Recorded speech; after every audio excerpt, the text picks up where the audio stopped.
Tudo bem? Seja bem-vindo a mais uma edição do podcast Máquinas Pensantes, onde a gente tem um trabalho dedicado à inteligência artificial, suas implicações nas nossas vidas. Hoje eu tenho o prazer de receber o professor Arlindo Galvão. Ele é da Universidade Federal de Goiás, tem um histórico muito grande com inteligência artificial. Eu não vou falar o mini currículo dele, porque ele pode compartilhar com a gente. Muito obrigado pela presença, professor. Seja muito bem-vindo. Muito obrigado. Para mim é um prazer estar aqui. Falar dessa temática de inteligência artificial é um prazer, enfim, a gente que já estuda isso, fiz graduação, mestrado, doutorado, pós-doutorado. Tem uma carreira internacional Então, também, eu estava olhando no currículo, né? Sim, já fui professor convidado de algumas universidades, americana, europeia ali, então assim, falar sobre isso aqui vai ser um extremo prazer. Não tem como se furtar de falar disso, né? Dessa experiência, dessa expertise que tem na área. Eu me lembro que 2022 foi quando aflorou mesmo, emergiu a inteligência artificial. Não que ela começasse a existir nesse ano, né? Mas eu acho que talvez a partir do ChatGPT. O que mudou de lá para cá, professor? Como que isso tem se comportado a partir de então? Olha, é impressionante a velocidade da evolução dessas tecnologias. E eu digo tecnologias mesmo porque muitas vezes a inteligência artificial é vista como um modelo, um software, Sim, né? exatamente. Só que para ela chegar na vida das pessoas, muitas vezes ela já está sendo usada muito antes disso e às vezes nem está se percebendo, né? Então, assim, o ChatGPT de fato foi um caso atípico porque ele tomou proporções nunca antes imaginadas pelo ser humano, assim. Então, em um mês, ele chegou a mais de 4 milhões de usuários ativos, né? Meu Deus. Netflix, nada. Nenhum outro produto Tinha antes alcançado uma marca visto dessa, né? tinha alcançado. Então, de fato, foi algo revolucionário, ao ponto, assim, de eu chegar em casa, minha mãe já é uma senhora, já discutia o uso de ChatGPT. Eu falei, olha só, né? Então, a inteligência artificial, de lá para cá, então, depois dessa saída, teve um marco, eu acho, muito importante, não muito dos modelos. Esse toda semana sai, de fato, um outro revolucionário. Agora a gente vive essa era. Mas eu acho que esse marco foi muito significante no sentido de democratizar a tecnologia. Sim. Antes, pessoas que treinavam modelos de inteligência artificiais eram profissionais, estudantes. Ficava restrito, né? Que já entendiam e estudavam por anos. Hoje, qualquer pessoa pode abrir e, dialogando com a inteligência artificial, chegar numa solução. Então, ela não só democratizou o conhecimento, mas como a tecnologia em si. O uso dela foi possível para quase que qualquer pessoa. De certa forma, isso assustou vocês que já eram da área, já trabalhavam com inteligência artificial? Deu uma assustada em vocês? Olha, assim, não. A gente já, de fato, antes mesmo do ChatGPT aparecer, a gente já tinha gerado soluções similares, inclusive, para, em alguns projetos lá no CEA, de gerar algum tipo de documentação. Então, o gerar que a gente fala já vem das IAs generativas. Então... Mas eu falo no sentido assim de ter essa publicidade que teve.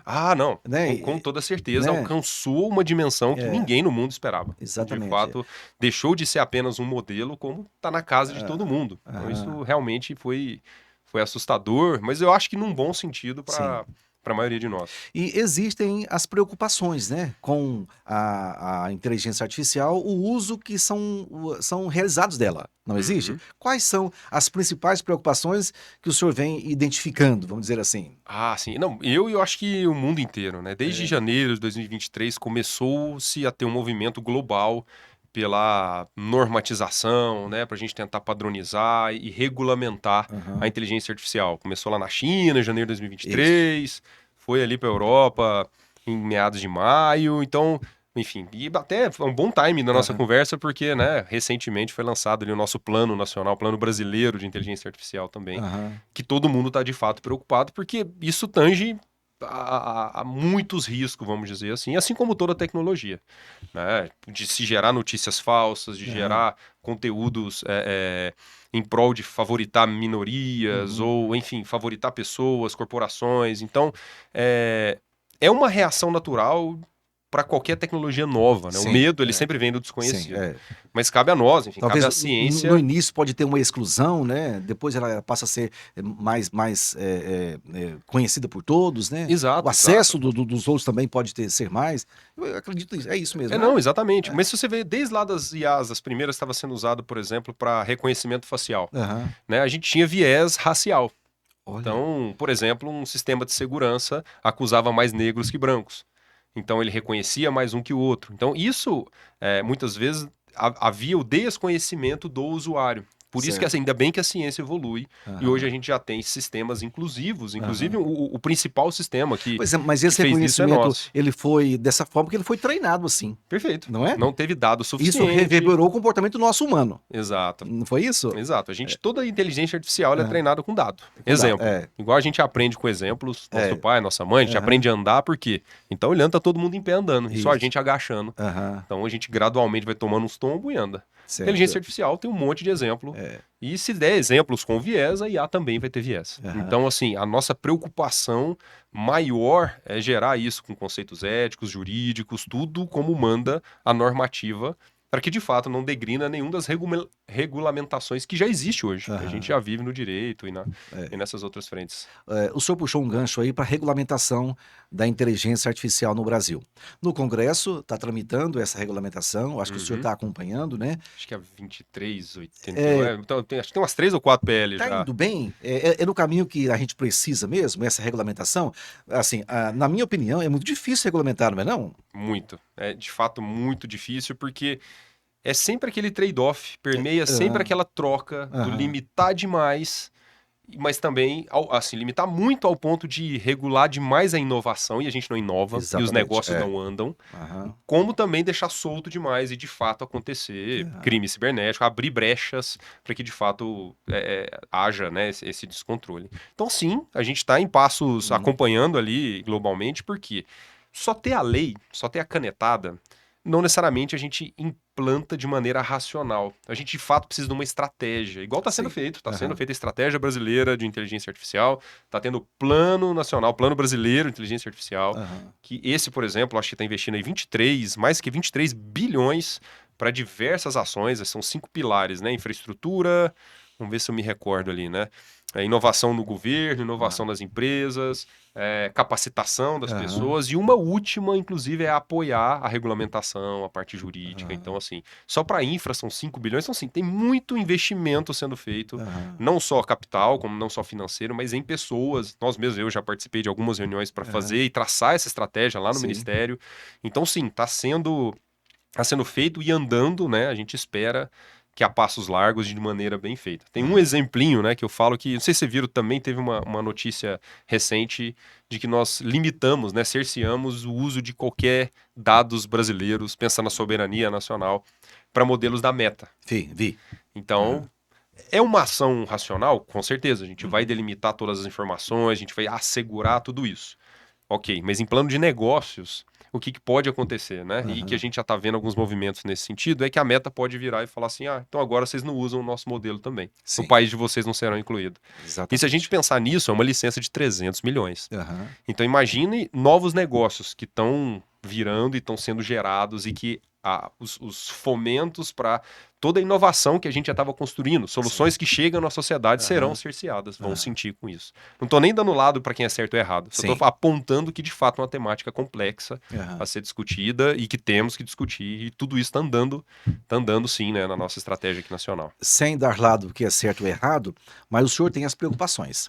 O que o senhor acha que não pode ser assim nessa regulamentação e o que está indo bem na regulamentação?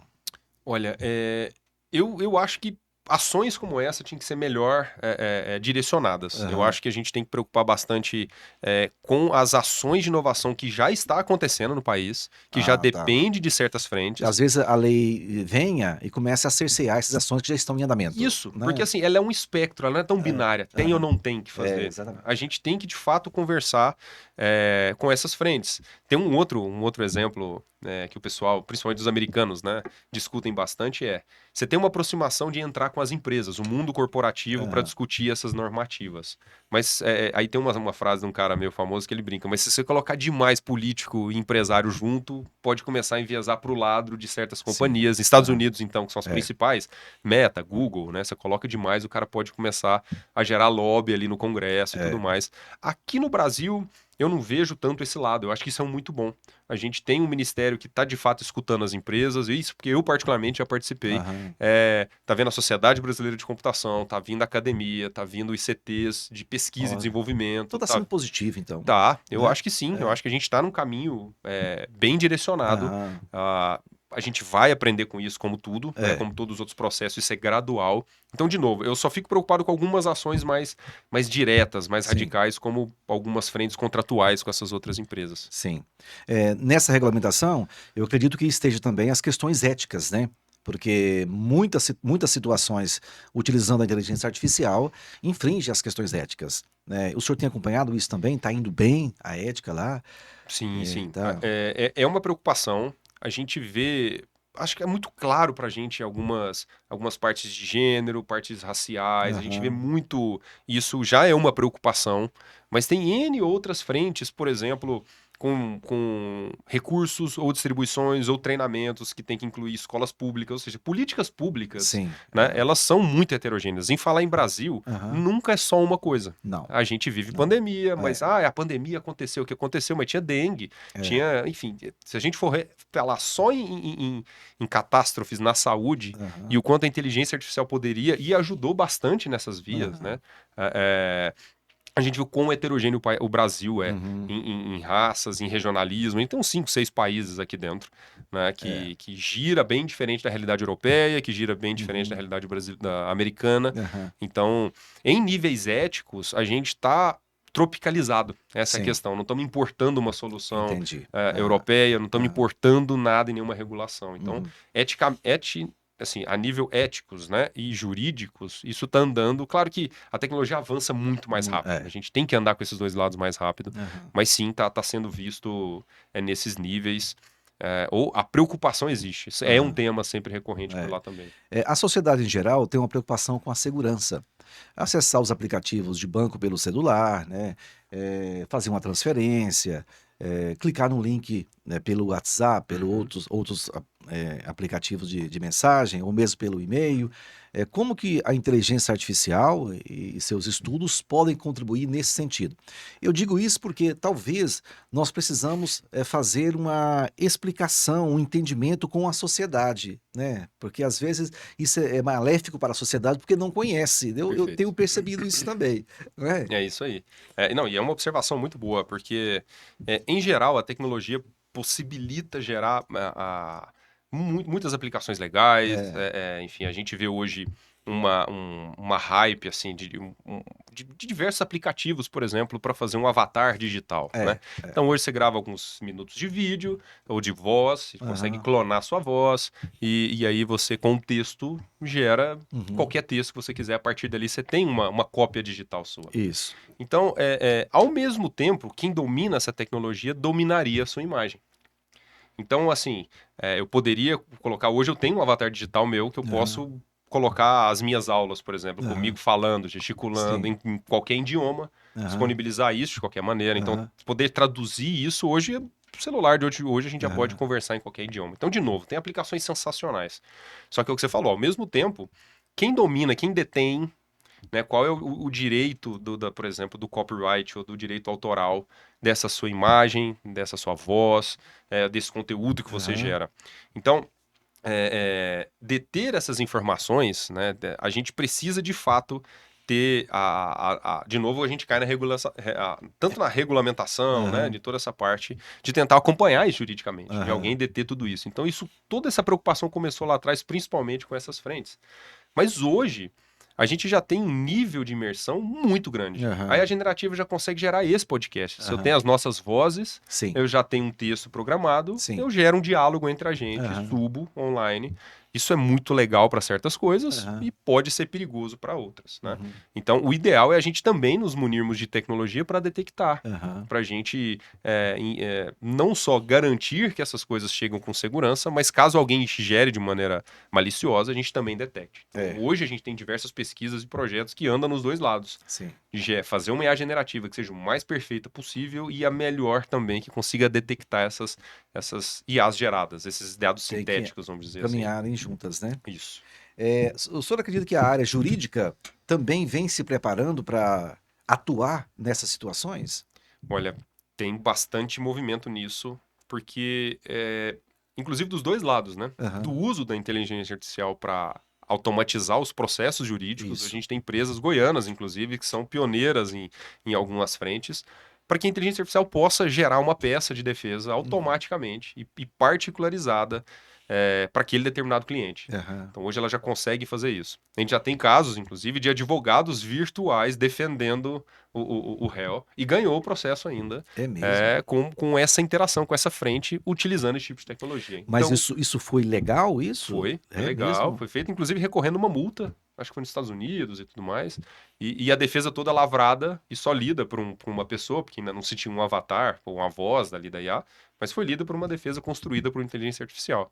E deu causa-ganha para aquele cara. Porque se você for num viés, aí de novo, né, no Aham. sistema jurídico americano, você pode se defender, você pode não precisar do advogado, Certo. e você mesmo fala, não, eu vou me representar aqui então, e vou apresentar minhas provas. E o cara Aham. lavrou ali todo nessa frente. Então, um vem do uso, Aham. o outro vem de fato da preocupação do tornar tudo isso juridicamente adequado. Aham. Então, crimes virtuais, eles sempre vêm com uma complexidade maior do que existe. Mas a Sim. gente, de novo, a gente não vive numa terra sem lei na internet. Sim. Se eu vou lá, te xingo, faço um monte de atribuições erradas, isso é coletado e eu posso ir na justiça comum Aham. e responder juridicamente por aquilo. Então, na parte da IA é que começa a entrar num nicho, porque até nisso a gente já está bem resguardado. Se for feito um deepfake, já tem uma normativa que te gerando o uso, inclusive, de inteligência artificial, Aham. gerei um vídeo falso, foi provado, periciado pelas competências ali, Aham. isso vai ser respondido como um crime normalmente. Mas ainda existem outros campos, por exemplo, de crimes cibernéticos, que o cara treina uma inteligência artificial Sim. para gerar um chatbot que vamos conversar sobre tecnologia. E o Aham. cara vai lá, faz lindo, né? E aí você vai lá, até no WhatsApp, né? Eu vou conversar no WhatsApp Aham. para tirar dúvidas. E o cara põe isso lá dentro da empresa dele. Só que dentro dessa inteligência também tem código malicioso, que quando eu faço umas perguntas, um prompt ali, uma inserir aquilo direito, ela gera códigos e implanta Ah. códigos maliciosos dentro da empresa. Ou seja, tem camadas da IA, entende? Que ainda é factível gerar trechos maliciosos dentro de uma inteligência artificial treinada. Pois é, mas ela atuaria por ela mesma e geraria esses códigos maliciosos? Exatamente. Exatamente. Então, assim, a gente tem um outro plano. Isso aí já é preocupante, né? Exatamente. É. Mas aí que tá. É. A beleza de entender o processo é também gerar uma contra-inteligência para isso. É. Por isso que eu falo, volto na sua pergunta anterior do tipo, olha, e esses softwares que a gente está usando, né? Aham. E tudo que a gente está só aceitando ali, usando. Então, assim, eu tenho uma frase que eu gosto de repetir muito, que quando o produto ou quando o aplicativo está usando é de graça, o produto é você. Sim. Então, a priori, o uso tem que ser também coordenado para fontes seguras, a Sim. gente tem que usar e tem que ter esses cuidados. Então, tem toda uma evolução jurídica para chegar nesse nível, né? Nessa granulometria fina de soluções aí. Professor, mas com muita sinceridade, há certo momento que eu não enxergo essa segurança. Uhum. Mesmo assim, eu sou professor, você sabe disso, eu leio, eu estudo. Imagina, né? Eu, Sim. hipoteticamente, eu teria que ter essa segurança em acessar um aplicativo. Às vezes, eu falei, será que isso é seguro ou não? Como é que a gente faz esse discernimento? O que o senhor orienta? Não, perfeito. Aí eu acho que. Não, e é de fato complexo. Não é Não adianta. complexo isso? Esse caso que eu exemplifiquei é o que há na linha de frente, né, nos estudos de segurança da informação, Aham. utilizando agora nesse novo nicho, ou seja, a gente tinha um nível de segurança da informação. Com a IA, a gente tem que começar a nos assegurar, Nos assegurar. inclusive disso. Então, a corrida ela é eterna. Não precisa, tira aí inteligência artificial e pensa agora nos hackers ali, a parte de software mesmo, de Aham. segurança da informação. É do mesmo jeito. Sim. Todo dia estão se atualizando na parte de como te dar um golpe Aham. e, ao mesmo tempo, todos os dias estão estudando novas maneiras de tentar te defender desses golpes. Sim. Então, hoje, a gente chega num nível de hardware e software muito avançado que acaba que o pessoal que está gerando soluções maliciosas tem que ir para lados complementares, que eles chamam de uma tal de engenharia social. Então ele tem que saber mais ou menos, ele te liga, ele manda pra mãe, oi mãe, Conhece a família. então ele vai por outras informações e tenta fazer o golpe por isso. Por quê? Nós já estamos a nível de software bem resguardados em alguma camada. Aham. Então a IA está evoluindo dessa mesma maneira. Eu acho que o principal nível que a gente tenta instruir é igual você está fazendo. Aham. Se instruir ao máximo possível, Aham. né? Em geral, a gente tem camadas de segurança hoje nos aplicativos que tá 24 horas ali tentando buscar e atualizar fraudes. Então, você tem ali alguns checks de segurança. Sim. Então, Mas tudo que é muito novo, de fato, a gente tem que correr atrás disso, seja juridicamente, seja na segurança, seja eticamente. Então tem todos esses pilares. Eu quero voltar naquela citação que o senhor fez sobre a defesa de uma multa, me parece, né? Sim. Que foi feito pela inteligência artificial. Eu queria saber mais sobre isso, eu fiquei curioso agora. Ele criou um avatar, né? Para dar a sensação de um ser humano, eu acredito, né? Ele falando, mas por trás foi todo alimentado com as leis, com os Isso. pareceres, né? Com as Isso aí. jurisprudências, né? Não sei se isso é por aí. Não, é por aí. Hoje, esse em si, nessa notícia que saiu e tudo, nem teve um avatar. Ou seja, não tinha nem voz e imagem. Ah, tá. Mas hoje a gente já tem.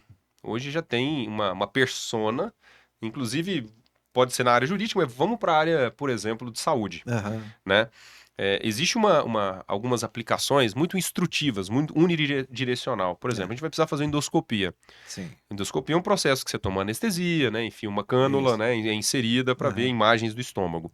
Você tem que estar em jejum. Aham. Como que é o procedimento? Eu nunca fiz. Então, em geral, gasta-se um tempo instruindo esse paciente ou tirando dúvidas desse paciente. Ah, Hoje a tá. gente já tem agentes virtuais com imagem, que a Aham. pessoa vê, liga, faz uma conferência, que é uma pessoa igual a gente está conversando. Aham. E eu posso fazer a pergunta que eu quiser para ela, porque eu tenho um modelo, como se fosse um chat GPT, Aham. que estudou mais na área de saúde, Sim. né? E mais num processo, num procedimento, para instruir esse paciente quanto a isso.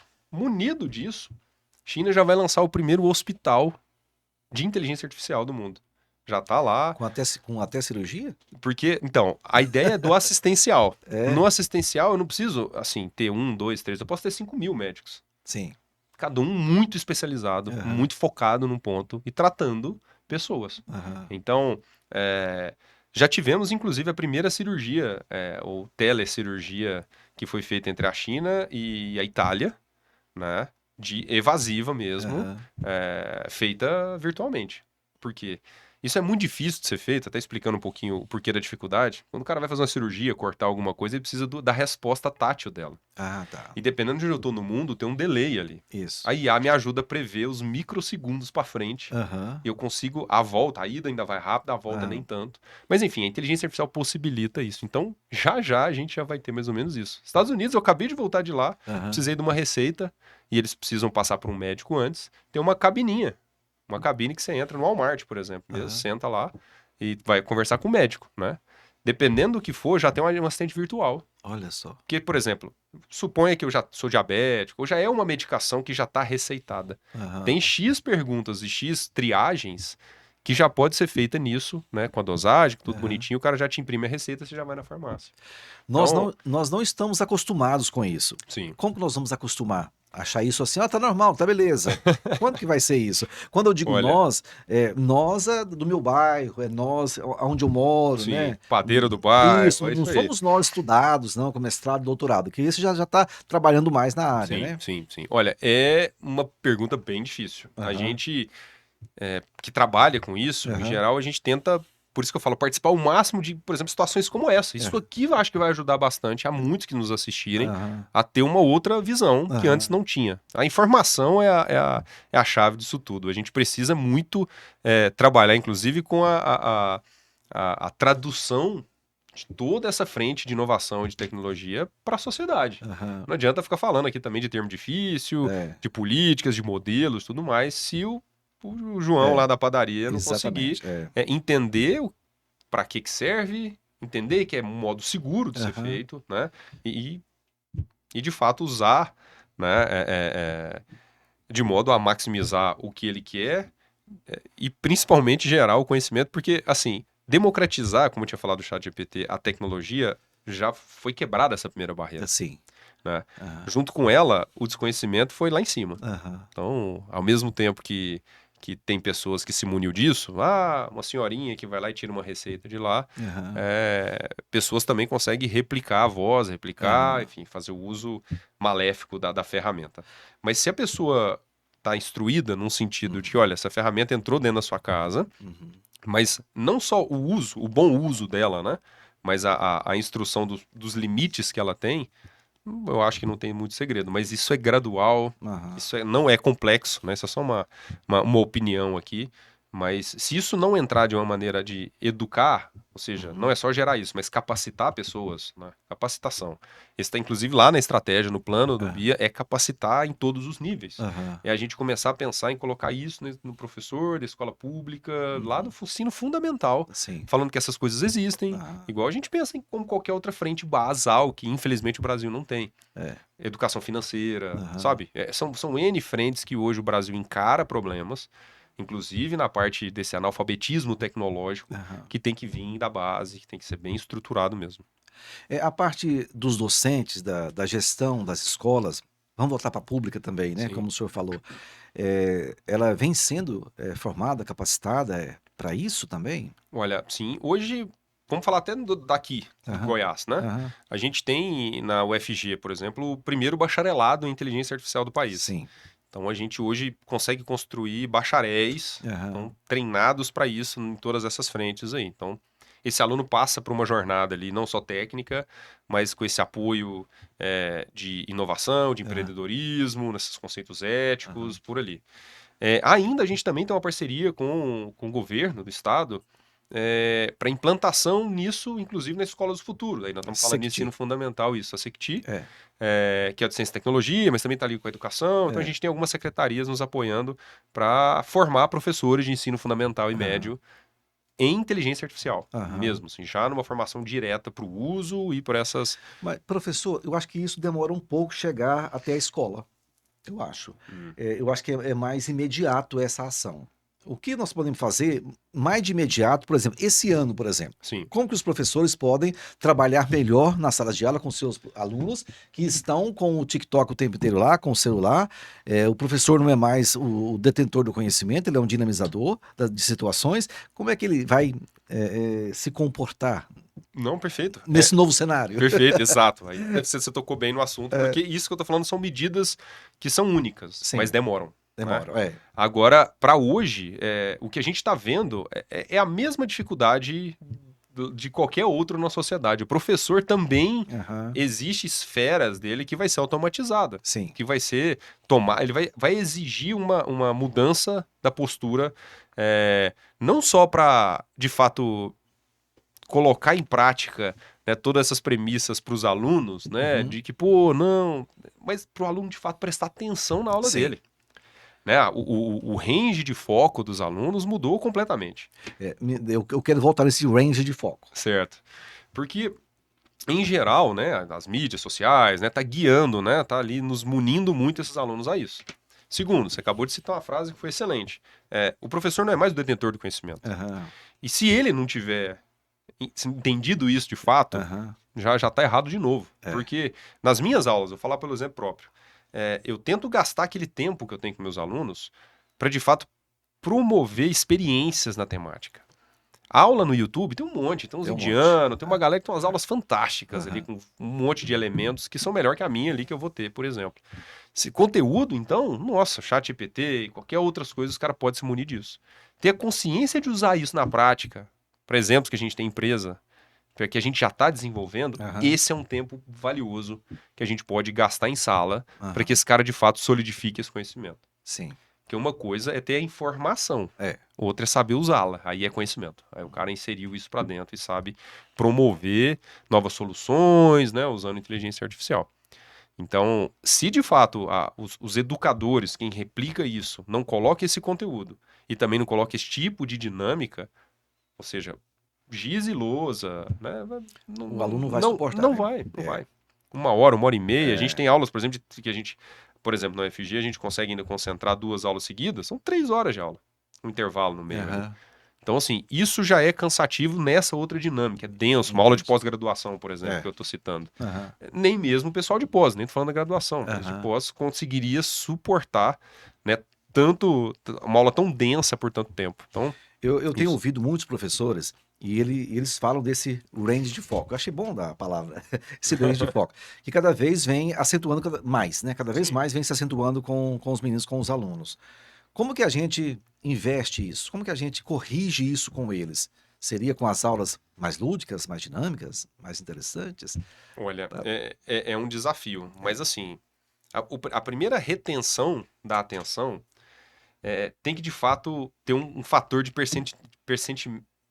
pertencimento com esses alunos. Obrigado. Aham. Porque se ele olha aquela temática com um olhar que Não- aquilo não faz parte da realidade Não dele, serve para mim. mas nem 20, É. 30 segundos ele vai reter a atenção dele.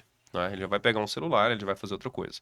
Então, assim, na parte prática, o que a gente consegue trazer isso para a realidade dele, ou para trazer uma realidade guiada, você consegue reter. Sim. Isso é, assim, algo fantástico. O que eu costumo fazer? Janelas menores, de fato, de conteúdos. Sim. Então, vamos supor, a parte unidirecional, em que eu tenho que passar um conteúdo, né? É menor. É menor. Porque não tem interação. Isso. E intercalada com a parte prática. Aham.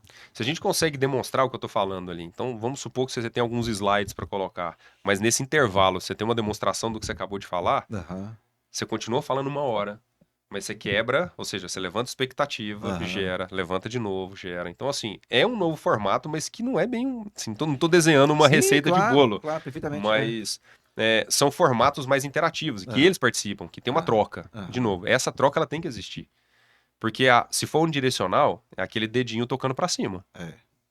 Alguns segundinhos, às vezes nem termina, vai no meio mesmo. Ah, já viu? Então, é esse nível de atenção que o pessoal tá tendo, né? E o nível de atenção, se você gostou do range, ainda tem a parte de terceirizar o cérebro ainda.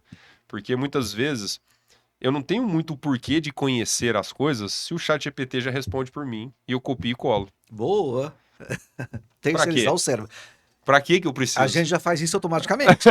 Exato, exatamente. A gente já fazia sem saber do nome. É isso.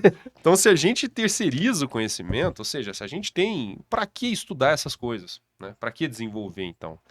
E em geral, quando a gente trabalha com educação e a gente está trabalhando com a evolução da fase do Aham. conhecimento desses alunos, não tem para onde correr. Esse cara vai ter que gastar um tempo queimando a Aham. massa encefálica dele mesmo para de fato aprender a aprender. É. E é esse que é o complicado quando você coloca esse tipo de Ma- ferramenta. Mas terceirizar o cérebro, como que a gente se comporta então? Porque passou a ser automático, né? Perfeito. Eu vou fazer uma redação, redigir um documento, eu consulto o ChatGPT e depois adapto nas realidades que eu preciso. Isso. Isso está me auxiliando ou estou terceirizando? Não, então, você sabe o que perguntar. Ah, tá. Não é só as O respostas. prompt meu é ideal. Porque se você tem só as respostas, você soube perguntar bem. Aham, A questão é usar uma ferramenta. certo. Vamos tirar o ChatGPT. Eu hoje uso GPS. Se você me falar o nome da rua A, B, Aham. eu acho que eu sei algumas coisas, mas o uso GPS ele tá Você tem inserido na realidade. quantos telefones memorizados? Ah, então, muito poucos. Muito muito poucos. poucos, exato. Mas isso é uma bela de uma ferramenta, mas não quer dizer que você não desaprende a dirigir, que você não sabe falar com a pessoa ou ligar para ela. Então, a mesma coisa vale para essa parte de IA. Se você perguntar e se você usar a ferramenta, de fato, algum dos conhecimentos isso é complementar. Aham. Imagina, por exemplo, a gente precisa estudar uma dinâmica desse podcast. Você poderia sentar lá, olha, eu sou um apresentador de podcast, vou receber o Arlindo, que tem esse currículo aqui e tal. Sugere umas 10 perguntas e você começa a trocar uma ideia, você começa a ensaiar, você começa a ter insights, você começa a ter um terceiro ponto de vista que avalia, por exemplo, essa dinâmica. Certo. Então, você tem, na verdade, uma inteligência expandida. Eu não estou terceirizando. Você não está terceirizando. Entendi. Essa é a ideia. Então, assim, o complementar, ele é totalmente bem-vindo. Sim. Se o aluno, de fato, substituir isso, ele não vai estar aprendendo nada. E sobre a concentração de poder dessas big techs que Certo. detém aí milhões, bilhões, trilhões de informações nossas, né? Sim. Do mundo todo. Acaba ficando concentrado entre elas? Olha, tem muita informação e, de fato, modelos que só podem ser treinados com capacidade que essas pessoas têm. Então, vamos supor, hoje a gente tem um servidor que, quando ele foi adquirido, do México para baixo, ninguém tinha no mundo. Esse TGX, né, que a gente fala, um servidor da NVIDIA para treinar modelos de IA. Sim. Isso a gente tem aqui em Goiânia, foi o primeiro do país nessa configuração que a gente tinha. NVIDIA ganhou um app esses dias aí. É isso aí. E a gente está comprando mais 10 máquinas dessa última que eles estão lançando agora, então a gente vai ter um poderio computacional aqui gigante. Se eu já tenho esse poderio computacional aqui, e eu quiser treinar esse mesmo modelo de ponta, né, eu vou gastar, em geral, 6 anos e meio para gerar um pequeno. Tô rodando 24 horas. Meu Deus. Né? Olha. Segundo, se eu quiser o mais alto poderio deles, dependendo, vai 100 anos. Nossa. Você vê o quantitativo de processamento que eu preciso e o quantitativo de dado que eu preciso para gerar um exatamente igual ao que eles estão propondo. Mas, Pois mas não. o que que é, só para encerrar, o que que é o bacana disso? A gente consegue se munir desse modelo Aham. e a partir dele avançar a partir dele. Então, assim, depois que eu tenho ele, eu posso treinar um modelo a partir de onde ele aprendeu. Então, isso já nos dá umas ferramentas que, de fato, nos dá um poderio computacional bom? Sim. Mas quem, de fato, desenvolveu o primário, com todos os dados que tinha no primário, tá tudo dependendo dessas big techs, de fato. Entendi.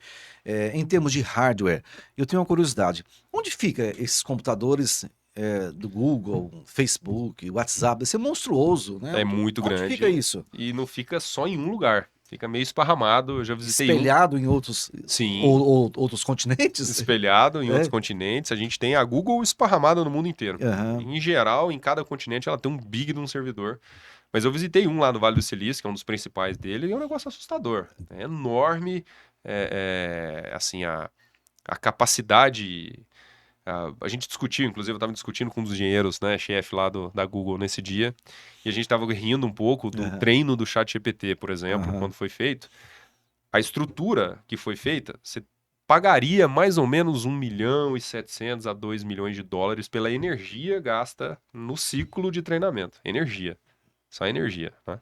Ter o hardware, enfim, tem um monte de outras dificuldades nisso. Hoje dá lucro. Então, pior que não. Não dá lucro ainda? Não. O ChatGPT, É. ele ainda roda, eu acho que no vermelho. Isso é uma estimativa, É estimativa. porque em geral era 200 e alguma coisa mil dólares dia, pra você Aham. manter isso de pé.